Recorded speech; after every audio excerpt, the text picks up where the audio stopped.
Tecnologia, entretenimento, internet, mídias digitais. Papo de Futuro com Beth Veloso. Você sabia que o Brasil já esteve à frente de países como a Coreia do Sul e a China nos anos 1980 em termos de inovação, de tecnologia? Hoje a gente está bem atrás nesse quesito inovação, também na competitividade, no bem-estar social. E o que aconteceu? Por que é tão difícil inovar no Brasil? Esse é o tema deste episódio do Papo de Futuro e por isso a jornalista, consultora legislativa titular do Papo de Futuro, Beth Veloso, já está com a gente aqui nos estúdios da rádio e da TV para poder responder essa questão que não é fácil. Por que é tão difícil inovar no Brasil? Beth, bom dia.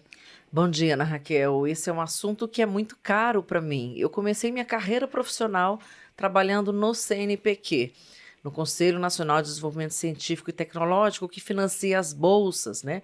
Forma a inteligência desse país. E realmente eu senti como é precioso, como é importante a gente falar e fazer ciência no Brasil e como é tão difícil.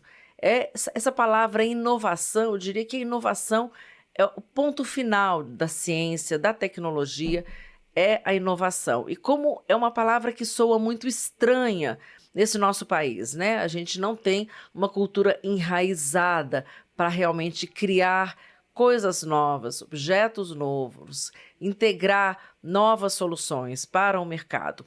O risco que ela envolve, e esse talvez seja um dos motivos que a gente vai discutir no programa de hoje, é muito recurso, né? E o Brasil tem, como a gente já sabe, Ana Raquel, sempre a velha desculpa, né? O nosso cobertor é curto e nós temos que investir, isso em termos de governo, na saúde, na educação, na segurança pública e por aí vai.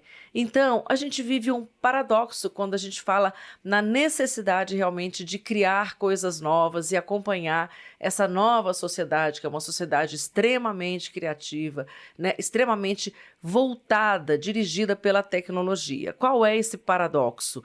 É que enquanto a gente não investe em inovação, a gente vai continuar atrasado em vários setores. Por exemplo, a própria saúde, onde a gente pode ter mais tecnologia, mais inovação, mais robotização, mais automação. E outros setores também vão ficar completamente atrasados. Por quê? Porque a inovação, Ana, ela é um conceito totalmente transversal, né? Ela atravessa toda a economia e também atravessa o setor público, porque não é um tema exclusivo de empresas. Governos também podem e devem inovar.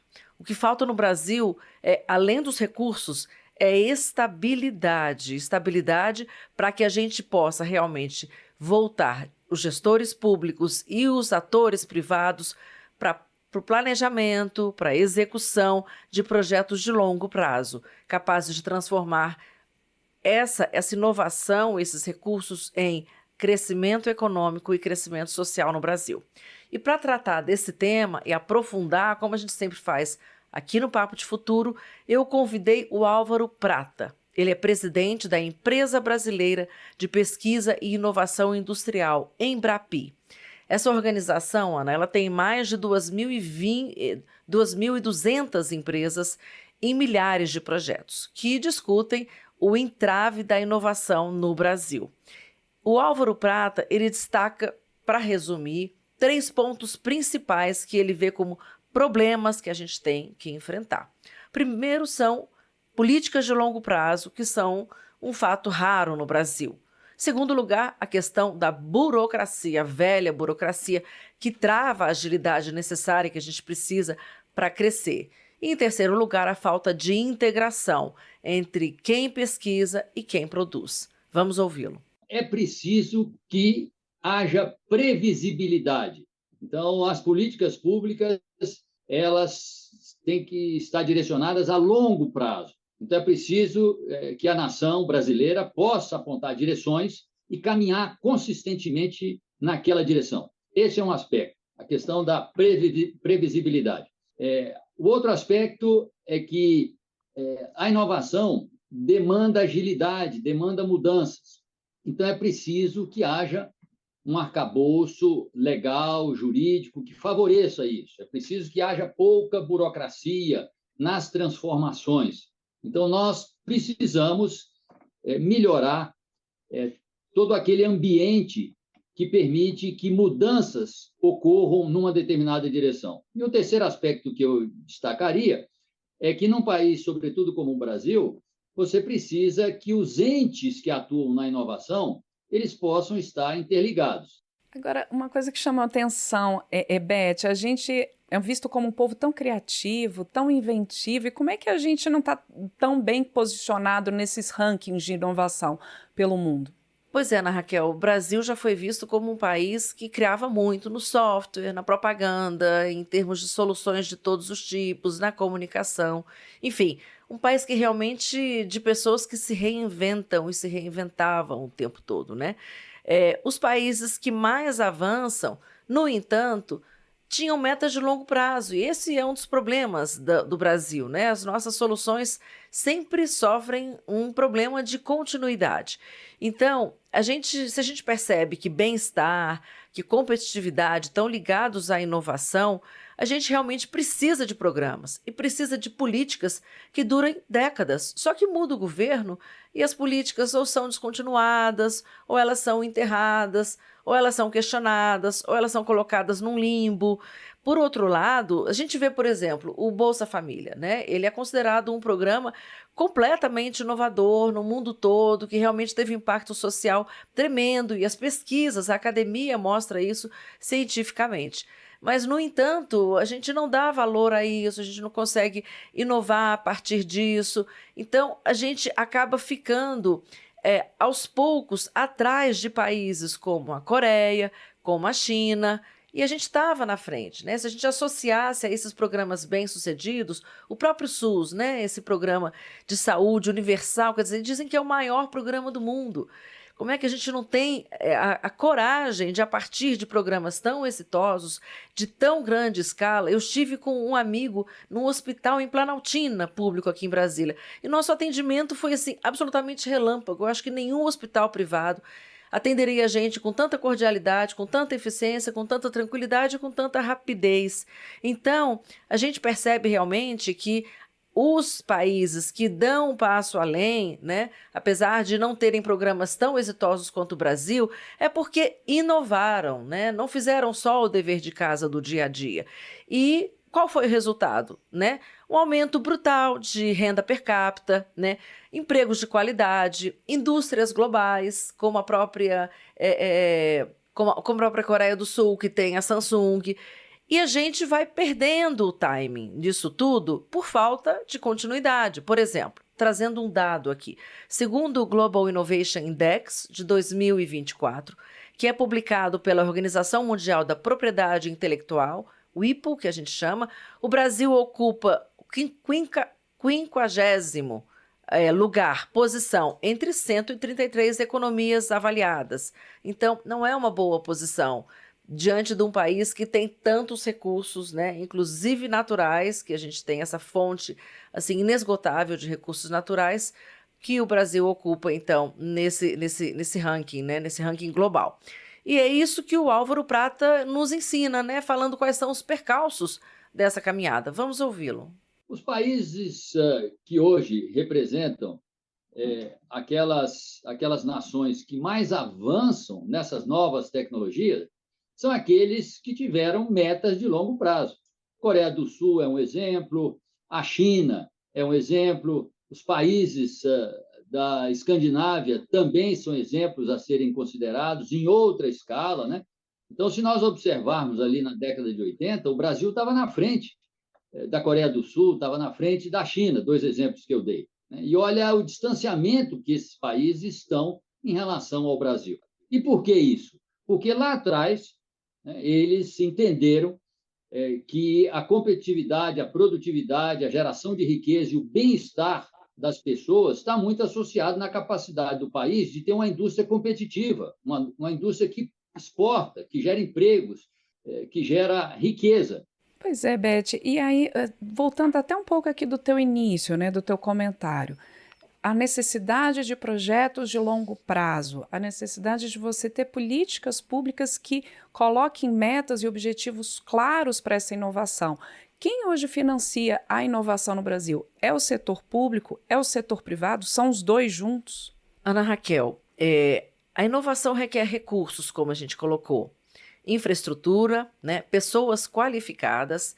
Hoje, o principal recurso para a inovação no Brasil vem do Fundo Nacional de Desenvolvimento Científico e Tecnológico, que a gente chama de FNDCT. Ele é fundamental porque ele é formado por diversos fundos em várias áreas, de petróleo à saúde, royalties, fundo verde-amarelo. E só para ter uma ideia da importância desse fundo, ele é da ordem de bilhões. Só que ele sofre, como a maior parte das políticas no Brasil, de grandes incertezas com relação à liberação dos recursos. Então, os cortes são imensos e isso já é histórico, isso é tradicional, isso acontece independente do governo que está aí à frente, que está comandando o país. Por exemplo, eu trouxe aqui um ano, que foi o 2020, dos 4,9 bilhões do orçamento do FNDCT, né, em 2020, como eu falei, 4,2, portanto, 87% foram bloqueados. Esses recursos simplesmente não foram liberados. Eles ficaram formando o caixa da União, né, Tesouro Nacional, que a gente chama, para fazer superávit fiscal. Então, são recursos que foram excluídos, que foram, entre aspas, roubados, né, da ciência, da tecnologia, da inovação e que fazem imensa falta. Nas universidades, por exemplo, que a gente vê que tem um problema de privação enorme de recursos, né, nos seus laboratórios, especialmente mais na sua área de pesquisa do que na área de ensino, inclusive. Então, o Brasil, além de investir pouco no que a gente chama de P&D, Pesquisa e Desenvolvimento, né, as empresas, por outro lado, elas têm muito medo de arriscar, porque a gente fala que a inovação ela é um grande risco, ela pode dar certo como pode não dar. Você vê, por exemplo, o ChatGPT nessa versão 5 agora, né, do ChatGPT, foi super criticada porque foi considerado um retrocesso com relação às anteriores. Então é sempre um tiro no escuro que se dá. E, além disso, não há, claro, uma cultura de inovação, né? O Estado acaba investindo nesses dados que eu dei anteriormente. Isso representa menos de 1,2% do nosso produto interno bruto, né? E que vai para pesquisa e desenvolvimento. Os outros países que a gente citou nessa reportagem investem pelo menos o dobro, né? Isso a gente não está falando nem da indústria militar, que é uma grande fonte de inovação, aliás, é a maior fonte de inovação. E não que a gente esteja defendendo a guerra, claro, mas esses benefícios, essas invenções que são feitas na indústria militar, elas acabam gerando, né, benefícios para toda a sociedade de um modo geral. E, como a gente estava comentando aqui agora há pouco, há uma grande fuga de talentos no Brasil, porque os salários são ruins e, principalmente, as condições são muito difíceis. Então, é preciso que os pesquisadores vistam a camisa de um jeito que gera muito sofrimento e que gera muito adoecimento também no meio acadêmico, né? Eu passei por isso no doutorado, como é difícil você passar realmente por um processo de criação de um conhecimento. E as empresas enxergam, então, a inovação como um custo que não é compensado, que não vale a pena, que é incerto e que, portanto, né, está muito longe de ser um investimento que seria o ideal. É a análise que faz o Álvaro Prata. Vamos ouvi-lo. Inovação requer infraestrutura, requer recursos, requer pessoas qualificadas, né? Então, o nosso maior provedor de recursos hoje, quando nós falamos em inovação, é o Fundo Nacional de Desenvolvimento Científico e Tecnológico, o FNDCT.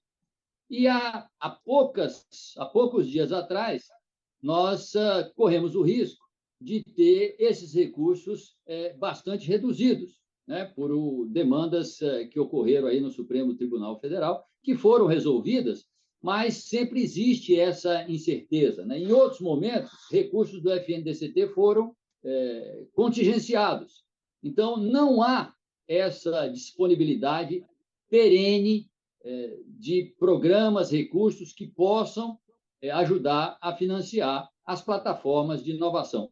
Pois é, Beth, essa questão dos recursos orçamentários, eles são sempre muito difíceis. A gente tem até uma parceria com a consultoria do orçamento da Câmara no Economia Direta, que é outro programa aqui nosso e que uma coluna aqui no painel. Mas além dessa questão, mesmo com todas essas dificuldades que você colocou, que áreas no Brasil hoje se destacam na pesquisa, no desenvolvimento, na inovação e que tem potencial também? Áreas como saúde, energia, bioeconomia, elas têm grande potencial, Ana. O governo pode, inclusive, usar as compras públicas para estimular a inovação e garantir um mercado para medicamentos, insumos nacionais. A Embrapi, por exemplo, já realizou mais de 3.400 projetos com empresas. A gente está falando da Embrapi, mas há várias outras empresas que atuam fortemente nesse sentido da inovação. Mostrando que é possível, sim, você inovar com pouca burocracia e com segurança para a indústria. Esse é um exemplo, né, de política que funciona. Projetos como saúde, hidrogênio verde, cibersegurança, descarbonização, a chamada economia circular, né, a bioeconomia, tudo isso está avançando no Brasil. Isso dá muita esperança para a gente, né, transformar casos isolados numa estratégia nacional. A gente realmente se apegar àquilo que está dando certo também. Portanto, eu encerraria o programa de hoje lembrando que o Brasil não precisa reinventar a roda, né? Hoje a gente precisa, sim, transformar conhecimento em negócios, ciência em tecnologia aplicada e juventude, né? Os nossos talentos em realmente talentos nacionais, que eles não migrem para o exterior, que eles fiquem aqui. Alerta super importante, um chamado também, né, Beth, que você faz aqui. Beth Veloso aqui no Papo de Futuro, a gente sempre deixa o recado que você pode participar do Papo de Futuro comentando os assuntos que são trazidos aqui ou sugerindo temas. Beth Veloso, obrigada por mais um Papo de Futuro e até o próximo episódio. Ótima semana para todos. Tecnologia, entretenimento, internet, mídias digitais. Papo de Futuro.